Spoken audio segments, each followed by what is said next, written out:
లేకుండా మొహం మాత్రమే ఉన్న అమ్మవారు 5 క్వింటాల ఎత్తడితో రంకెలేస్తున్న గుర్రం.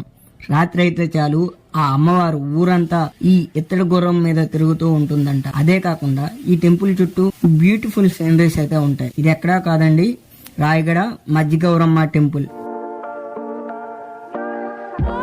ఈ టెంపుల్ చరిత్ర చూసినట్లయితే 15వ శతాబ్దంలో నందాపూర్ మహారాజైన రాజా విశ్వనాథ్ దేవ్ ఈ రాయగడలో ఒక కోట నిర్మించారు.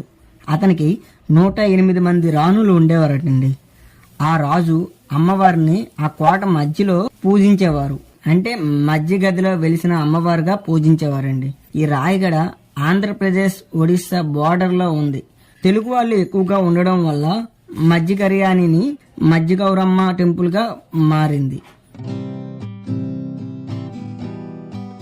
1538లో గోల్కొండ కింగ్ అయిన ఇబ్రహీం కుతుబ్ షా సేనాధిపతి రుతుఫ్ ఖాన్ రాయగడపై యుద్ధం చేసి విశ్వనాథ్ దేవుని చంపేశాడండి. అతను చనిపోవడంతో 108 మంది రాణులు అగ్నిలో దూకి ఆత్మహత్య చేసుకున్నారట.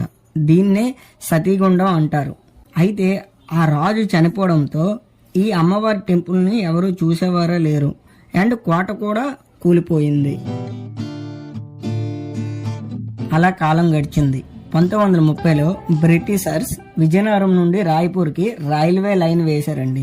అయితే ఈ రాయగడలో ఉన్న జంజావతి రివర్ మీద బ్రిడ్జి నిర్మిస్తుండగా సకంలోనే బ్రిడ్జ్ అనేది కూలిపోయింది.